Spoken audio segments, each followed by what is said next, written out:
Do you think the realisation of the situation that you were in really has focused the players? Well, I think they were like that 6 weeks ago, but you know we couldn't seem to get a win. We lost 1 in 6, and then thought there was a bit of signs that we were pulling through it, but you can in this league, and then all of a sudden you lose 3 or 4 on the spin again, and that can happen to any team in this league where you're at the top or the bottom. I mean, it usually happens to the bottom half of the division, I have to tell you. But that's how hard it is, you know. You get a run of fixtures, you get a few injuries, and it becomes very, very difficult, because we've seen how competitive the league is, how difficult the league is, and at times where we've found it very difficult. But with the back-to-back victories at this late stage, then of course gives us a fantastic chance, which a lot of people a week ago were writing us off. But so we give ourselves a chance. That's all we've done, because we've still got 4 games to play, and I still think we need a couple of results, because other teams last week, teams at the bottom, got a result. You know, Leicester got a result, we did, Sunderland did, so QPR did. So it's all still to play for, and exciting, I suppose, if you're watching it from afar, and if you're involved in it, then you know you have to come out playing and come out fighting and come out, make sure you get a couple of results, and we've done that over the last week, which has helped. It's been much publicised, the comments from Nigel Pearson earlier on in the week. What's the pressure like for managers?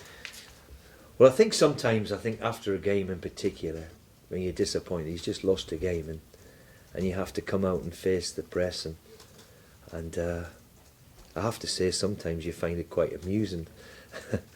But I don't think there's.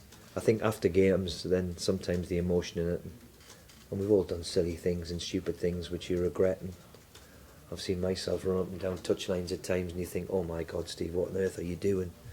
You know, have a bit of dignity and a bit of respect for your opponents, and I think we lose sight of that. But hey, it's what we're in it for. It's made fantastic headlines. It was great watching at the time, and I think we've all enjoyed it. So, in a daft way.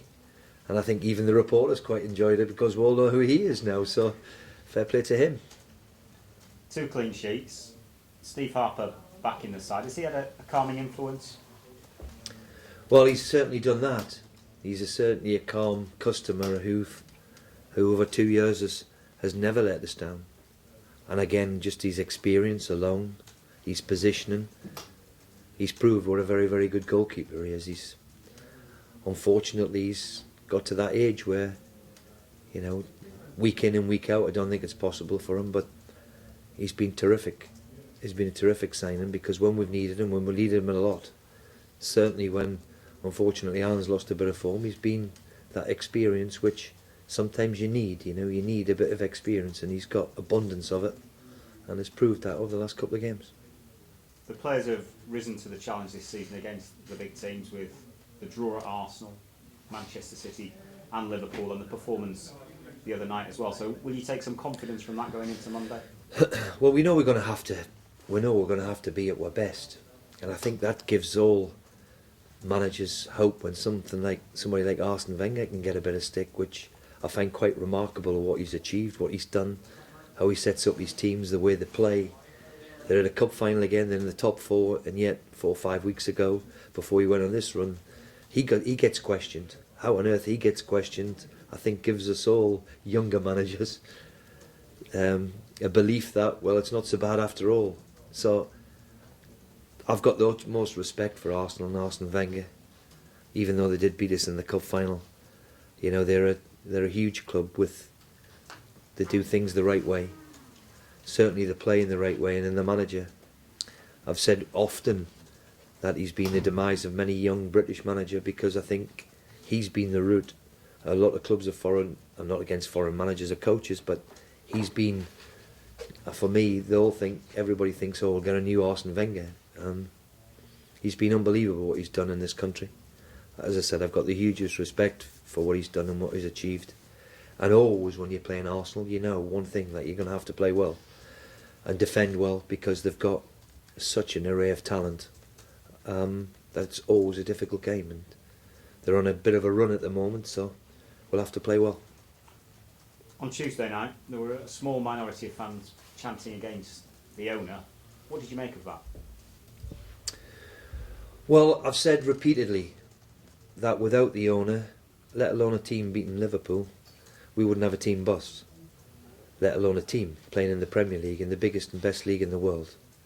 And unfortunately, there's a little bit of an undercurrent for certain issues. Name change is one, of course. Away fans seems to be the next debate, which has provided this undercurrent, which is there, obviously, it's there for the protests.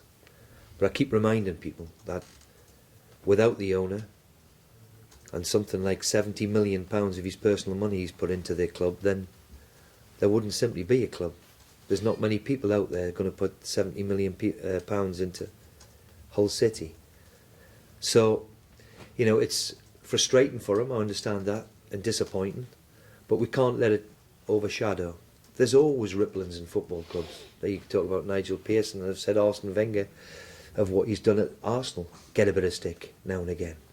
So I think we have to park that for the time being. We've got Arsenal coming up at home.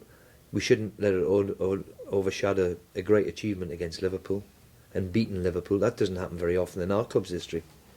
So it's unfortunate, but I think we've got to focus on what we've got ahead and bring these issues to a head in the summer or in the pre-season when it's not affecting the games and the outcome.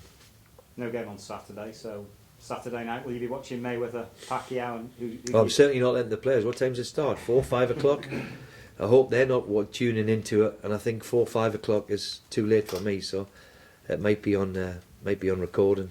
We'll watch it in the morning, but it should be a fantastic spectacle. It should be a great fight. This time last week, really, your remarks about the players' salaries. Do you think that worked? No, I'm joking. But can you put your finger on what has been the difference? We had 19 attempts away from home against Crystal Palace last week, and eventually we took one. I think that gave us away from home anyway. We've played well enough in certain games. There was nothing in Southampton. There was nothing in it. We're the better team for the first half. Didn't take one of the opportunities we have, and I think that breeds a little bit of it. We've been up in games. I think we've lost 10 points in the last minute. That's affected a little bit of confidence. We've been without big players for a vast majority of it. We've played well. I think that's the common denominator. Underneath it all, to perform, we haven't had a fear. We've performed, and it's very difficult sometimes when you're up against it, whether you're at the top or you're at the bottom. It's sometimes difficult to perform at your best, and we've performed twice where every one of them who's played has performed to the maximum. Right at the right time, we found a bit of form, which has been terrific. Where it's come from, I'd love to bottle it and put it on the shelf and say that's been the answer, but it's not as easy as that. And just in terms of, have you heard this thing about the FA Cup? It looks like it's going to be called the Emirates FA Cup. Well, that's what we're saying. Here now, we face it now at Hull all the time. Yeah. We're frightened of change. And people that can understand their reasons don't want to be called Hull Tigers. Maybe we can find Hull City Tigers. Maybe the common ground between it. The owner thinks going forward that change would help the benefit of the club. That's all. That's his opinion.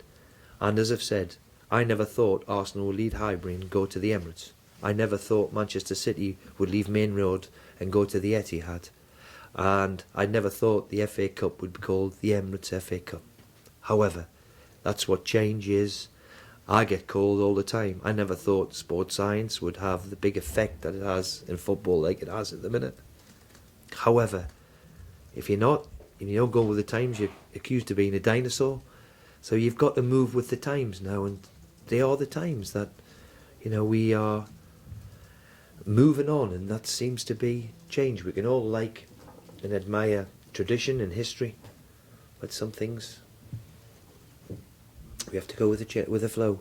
When you talk about Arsenal Wenger, I mean, are you amazed that there's quite a broad spectrum of Arsenal fans a few weeks ago were saying it's time for him to move on? Well, that's what I say. I find that quite astonishing, because I think it's been a main problem for us English British coaches, because the introduction of Arsene Wenger was probably one of the first. 17, 18 years now has he done it. That is quite remarkable in itself. You know, he's been the input in the stadium, and what a fantastic stadium that is. Virtually paid for it. Been in the top 4 for the last 15 years, has he? 17 years. Won 5 Premier Leagues, 5 FA Cups.